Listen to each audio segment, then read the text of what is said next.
నమస్తే, నేను ప్రియాంకరావు. జనసేన పార్టీ అధినేత పవన్ కళ్యాణ్ గారి గాలి తెలంగాణలో గట్టిగా తాకబోతుందా? ఎందుకు ఈ వర్డ్ అన్నారంటే, ఇప్పుడు ఒక విషయం అయితే క్లారిటీ, తెలంగాణలో జనసేన టీడీపీ పోటీ చేయబోతున్నారు. ఈ మాట పవన్ కళ్యాణ్ గారే చెప్పారు, మేము తెలంగాణలో పోటీ చేయడం ఖాయం అని చెప్పి.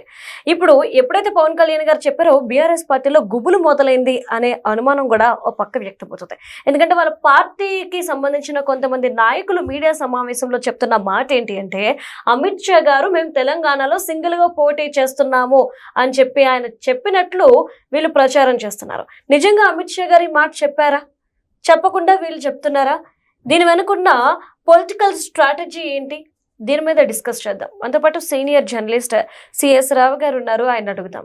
నమస్కారం సార్. నమస్తే.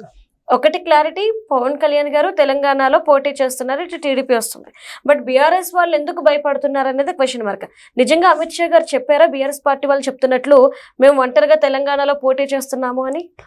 గత కొన్ని సంవత్సరాలుగా మనం అబ్జర్వ్ చేస్తే కనుక కూటమి బీజేపీ, తెలుగుదేశం పార్టీ, జనసేన అంటేనే వైఎస్ఆర్ కాంగ్రెస్ పార్టీకి, బీఆర్ఎస్ పార్టీకి ఒక రకమైనటువంటి కలవరం, గుబులు మొదలవుతుంది అనేదానికి కొన్ని సంఘటనలని ప్రస్తావించుకోవచ్చు. వాళ్ళు కాకపోయినప్పటికీ వాళ్ళకు సంబంధించినటువంటి సింపథైజర్స్ రూపంలో ఉండేటువంటి కొంతమంది మేధావి వర్గం, లేదంటే సోషల్ మీడియా ఇన్ఫ్లుయెన్సర్స్ రూపంలో కొంతమంది ఈ కూటమి కాకూడదు, ఈ కూటమి విచ్ఛిన్నం కావాలి అనే యాంగిల్లో కొంతమంది, రాబోయే రోజుల్లో తెలంగాణలో కూటమి రాకూడదు అనేది ఇంకొంతమంది రకరకాలుగా గాసిప్స్ని వండి వాచుతున్నారు. దీనిలో నిజముందా అని అంటే, నిజముందా లేదా అనేది నేను చెప్పేటువంటి అంశాలను బేరీజ్ చేసుకుని వినేటువంటి వాళ్ళు ఫైనల్ చేసుకోవచ్చు. పవన్ కళ్యాణ్ గారు రీసెంట్గా ఏం చెప్పారు? జనసేన వచ్చే ఎన్నికల్లో తెలంగాణలో పోటీ చేస్తుంది అని చెప్పి క్లియర్గా చెప్పారు. బీజేపీ వస్తుందా రాదా అనేది ఆ పార్టీ ఇష్టం అని చెప్పి చెప్పారు. అంతే కదా? ఇదే వ్యాఖ్య చంద్రబాబు నాయుడు గారు రాజమండ్రి సెంట్రల్ జైల్లో ఉన్నప్పుడు పవన్ కళ్యాణ్ గారు అక్కడ ములాఖత్ అయ్యి బయటకు వచ్చి ఏం చెప్పారు? తెలుగుదేశం పార్టీ, జనసేన కలిసి ఎన్నికలకు వెళ్తున్నాయి 2024లో అని చెప్పారు.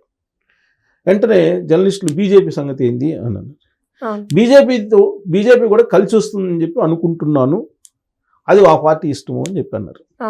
వస్తే మంచిది, రాకపోయినా మేము కలిసి వెళ్తామని చెప్పారు. ఇటీవల చెప్పినటువంటి స్టేట్మెంట్కి ఆ స్టేట్మెంట్కి దగ్గరగా చూడండి ఎలా అనిపిస్తుందో. ఓకే, బీజేపీకి దీనికి సంబంధం లేదు అన్నట్టు సింగిల్ కూటమి వస్తుంది. అక్కడ కూటమి వచ్చింది కదా. జగన్మోహన్ రెడ్డి గారు ఏదైతే అనుకున్నారో దానికి భిన్నంగా 2024 ఎన్నికలకు ముందు కూటమి వచ్చిందా లేదా? అక్కడ ఆంధ్రప్రదేశ్లో ఏం చెప్పారు పవన్ కళ్యాణ్ గారు? బీజేపీ, తెలుగుదేశం పార్టీ, జనసేన కలిసి కూటమికి వస్తుందని చెప్పి ఆ రోజు చెప్పారా? చెప్పలేదుగా. ఆయన చెప్పింది ఏంటి? తెలుగుదేశం పార్టీ, జనసేన కలిసి కొన్ని కార్యక్రమాలు చేస్తాయి, పొత్తుకు వెళ్తాము కలిసి అని అన్నారు. వెంటనే అక్కడ ఉన్నటువంటి వాళ్ళు బీజేపీ పరిస్థితి ఏంది, బీజేపీతో కలిసి ఉన్నారు కదా మీకు అని అంటే, అది ఆ పార్టీ ఇష్టం, కలిసి వస్తే కలుపుకొని వెళ్తాం, కలిసి రాకపోయినా ఆ పార్టీ ఇష్టం, కలిసి వస్తుందని మేము అనుకుంటున్నాం. ఇదే కదా ఆ రోజు చెప్పింది. మొన్న చెప్పింది కూడా అదే కదా. మొన్న చెప్పింది కూడా ఏం చెప్పారు? జనసేన పార్టీ మేము ఎన్నికల్లోకి రాబోతున్నాము, మేము తెలంగాణ ఎన్నికల్లో మేము పోటీ చేస్తాము అని చెప్పారు. చెప్పిన తర్వాత వెంటనే ఆ వ్యాఖ్యల్ని సమర్థించారు కదా చంద్రబాబు నాయుడు గారు. ఏమన్నారు చంద్రబాబు నాయుడు గారు? పవన్ కళ్యాణ్ గారు చెప్పిన దాంట్లో తప్పేముంది, ఆయనకి మద్దతు ఇస్తున్నాము అని చెప్పి చెప్పారు కదా. ఎక్కడైనా పోటీ చేసుకోవచ్చు, పోటీ చేయడానికి లేదని చెప్పి అనడానికి ఎవరికి రైట్ ఉంది? భారతదేశంలో ఒక భాగం కదా తెలంగాణ. ఎక్కడెక్కడో ఆఫ్రికా కంట్రీస్, లేదంటే అమెరికాలో మన వాళ్ళు వెళ్ళి అక్కడ చట్టసభల్లో నించుని గెలిచి చట్టసభల్లోకి ఎంటర్ అవుతున్నారు. ప్లస్ అనేక పార్టీలు తెలంగాణలో ఉన్నాయి, మరి మేమెందుకు రాకూడదు? పవన్ కళ్యాణ్ గారు చెప్పింది కరెక్టే కదా అని చెప్పేసి అన్నాడు. బీఆర్ఎస్ పార్టీ ఆంధ్రప్రదేశ్కి వచ్చి శాఖను ప్రారంభించింది, మహారాష్ట్రకి వెళ్ళింది, మరి బీఆర్ఎస్ పార్టీ వెళ్ళింది కదా. బీఆర్ఎస్ పార్టీ వెళ్ళినప్పుడు మిగతా పార్టీలు రావడానికి ఏమైంది? తెలంగాణలో పవన్ కళ్యాణ్ గారు చెప్పింది కరెక్టు అని అన్నారు. అంటే ఏంది? పవన్ కళ్యాణ్ గారు మేము కలిసి వెళ్తున్నాం అనేది కదా ఇండైరెక్ట్గా చెప్పింది. ఆయన చేసినట్టు నాకు అదే కదా. సో కాబట్టి తెలుగుదేశం పార్టీ జనసేన కలిసి వచ్చే ఎన్నికలకు వెళ్ళబోతున్నాయి తెలంగాణలో, అది క్లియర్. మరి బీజేపీ వస్తుందా రాదంటే 2024 ముందు ఎన్నికల్లో అక్కడ ఆంధ్రప్రదేశ్లో వచ్చిందా రాలేదా? తెలంగాణలో కూడా అట్నే వస్తుంది బీజేపీ తోటి మాట్లాడకుండానే, బీజేపీతో తెలియకుండానే పవన్ కళ్యాణ్ గారు ఆ స్టేట్మెంట్ ఇస్తారా? ఇచ్చే అవకాశమే లేదు. పవన్ కళ్యాణ్ గారు ఆ మాట అన్నారని అంటే ఖచ్చితంగా కూటమి ఇక్కడ రాబోతుంది, బీజేపీ తెలుగుదేశం పార్టీ జనసేన కలిసి ఇక్కడ పోటీ చేస్తాయి అనేది ఆ రోజే పవన్ కళ్యాణ్ గారు ఇచ్చిన స్టేట్మెంట్ తోటే క్లియర్.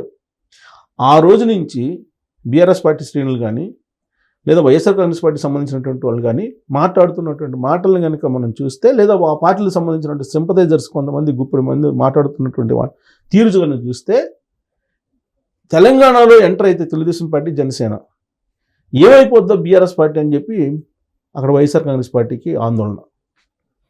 బీఆర్ఎస్ పార్టీకి తెలుసు కూటమి వస్తే మన పరిస్థితి ఏంటి అనేది. కారణం ఏంటి?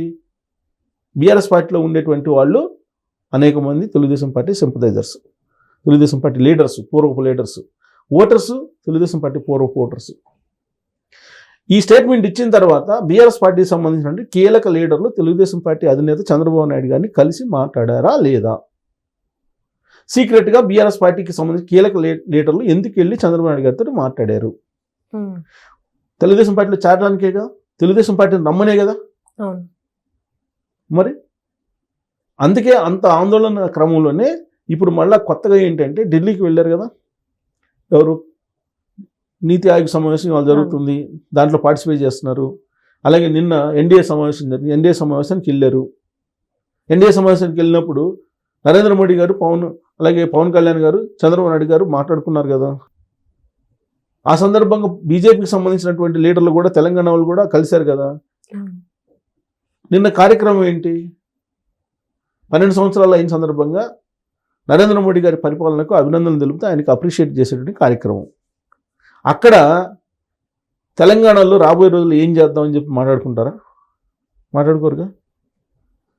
బీజేపీకి సంబంధించినటువంటి నేతలు అమిత్ షా గారిని కలిస్తే అమిత్ షా గారు ఏదో రాబోయే రోజుల్లో మనం సింగిల్గానే తెలంగాణలోకి వెళ్దామని చెప్పినట్టుగా కొంతమంది మేధావులు విశ్లేషణలు చేయించారు వాళ్ళ చేత బీఆర్ఎస్ పార్టీ వాళ్ళు.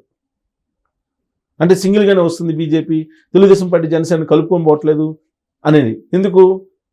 బీఆర్ఎస్ పార్టీ పొత్తు పెట్టుకోవాలి బీజేపీతోటి.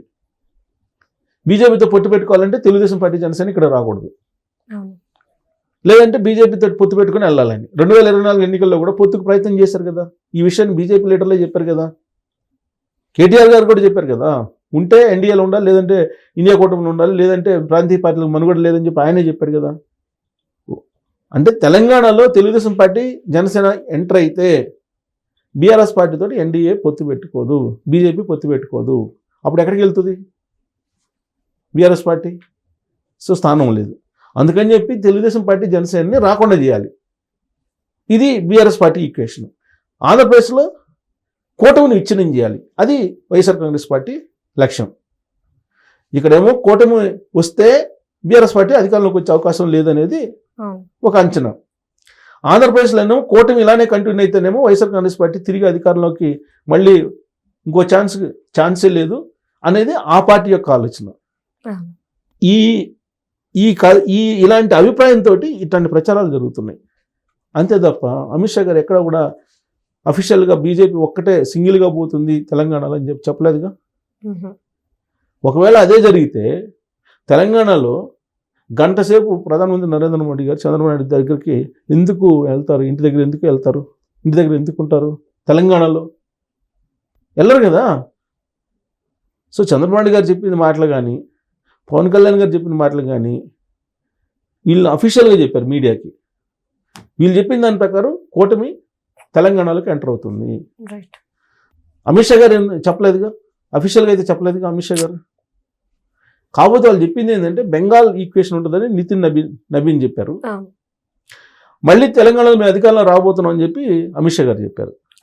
ఎలా వస్తాము అనేది చెప్పలా, బీజేపీ తెలంగాణలో అధికారంలో రాబోతుంది అని చెప్పారు. వస్తుంది. కూటమి వచ్చింది అనుకోండి, బీజేపీకి సంబంధించినటువంటి లేక ముఖ్యమంత్రి ఉండేది. సో కాబట్టి క్లియర్, అమిత్ షా గారు చెప్పిన దాన్ని వీళ్ళు మరొక రకంగా ప్రొజెక్ట్ చేస్తున్నారు. వాస్తవం ఏంటంటే చంద్రబాబు గారు పవన్ కళ్యాణ్ గారు చెప్పింది వాస్తవం. కూటమి రాబోతుంది తెలంగాణలోకి. ఆ మేరకు రాజకీయపరమైనటువంటి స్కెచ్ ఢిల్లీలో అమిత్ షా గారే రచిస్తున్నారు అనేది ఢిల్లీ వర్గాల్లో వినిపిస్తుంది. Thank you so much sir. Thank you.